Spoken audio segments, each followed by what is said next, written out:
আসসালামু আলাইকুম। বাসায় মেহমান? কোনো চিন্তা নেই। চমৎকার একটি পাস্তা রেসিপি তৈরি করব আজ। এইজন্য ১ম এ ফ্রাই প্যানে আমি পানি দিয়েছি। পানিটা এমনভাবে দিতে হবে যেন পুরো পাস্তাটা সম্পূর্ণরূপে ডুবে থাকে এবং তার মধ্যে দিয়েছি সামান্য তেল। এখানে পাস্তাটা 80% পর্যন্ত সিদ্ধ করে নিতে হবে। এবার ওই ফ্রাই প্যানে আমি দিয়েছি তেল। এখানে সাদা তেল ব্যবহার করেছি। তেলের মধ্যে দিব রসুন এবং পেঁয়াজ কুচি। রসুন এবং পেঁয়াজটা যখন একটু সফট হয়ে আসবে সেই পর্যায়ে এখানে দিব গাজর কুচি। এখানে আমি গাজরের পরিমাণটা খুব অল্প ব্যবহার করেছি যেহেতু এখানে ১ কাপ পরিমাণ পাস্তা আছে। গাজরটা পেঁয়াজ এবং রসুনের সাথে খুব ভালোভাবে কিছুক্ষণ রান্না করে নিতে হবে।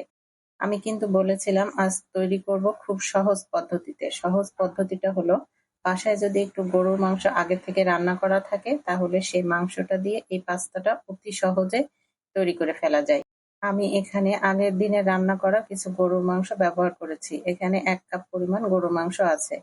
গরুর মাংসটা দিয়ে খুব ভালোভাবে একটু রান্না করে নেবার পর এর মধ্যে দিয়েছি সস। এখানে আছে ফিশ সস এবং ম্যাগি সস। ২ টা সসই এখানে দিতে হবে তাহলেই এর স্বাদটা খুব ভালো আসবে।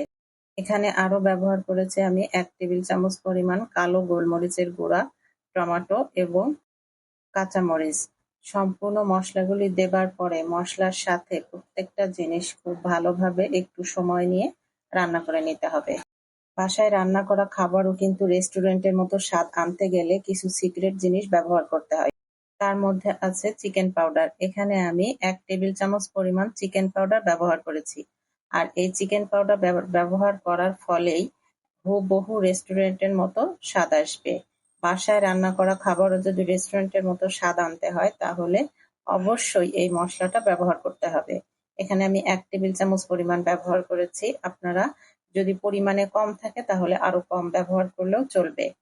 সম্পূর্ণ পাস্তাটা এবার সম্পূর্ণ মসলার সাথে খুব ভালোভাবে সময় নিয়ে রান্না করে নিতে হবে।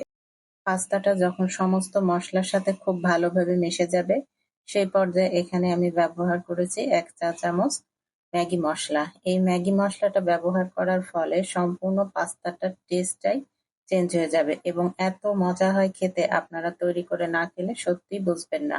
মুখে লেগে থাকার মতো স্বাদ।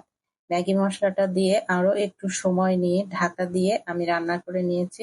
ঘরে তৈরি খাবার ও রেস্টুরেন্টের মতো স্বাদ আনা যায় শুধু যদি কিছু এই সিক্রেট মসলা ব্যবহার করা যায়। এই মসলাগুলির কারণেই এই খাবারগুলির স্বাদ হুবহু রেস্টুরেন্টের মতো স্বাদ আসে। আরো একটু সময় নিয়ে সম্পূর্ণরূপে সুসিদ্ধ হয়ে না আসা পর্যন্ত আমি পাস্তাটা রান্না করে নিয়েছি। তৈরি হয়ে গেল আমার অসম্ভব মজাদার গরুর মাংসের পাস্তা। শুধুমাত্র একটু গরুর মাংস রান্না আগের দিনের থাকলেই চলবে। ব্যাস শুধু এই ছোট ছোট কিছু মসলা থাকলেই অসম্ভব মজাদার পাস্তা রেডি। মেহমান আসুক কিংবা বিকালের নাস্তা। আশা করি রেসিপিটা ভালো লেগেছে। ভালো লাগলে লাইক, কমেন্ট, শেয়ার দিয়ে পাশে থাকবেন। আল্লাহ হাফেজ।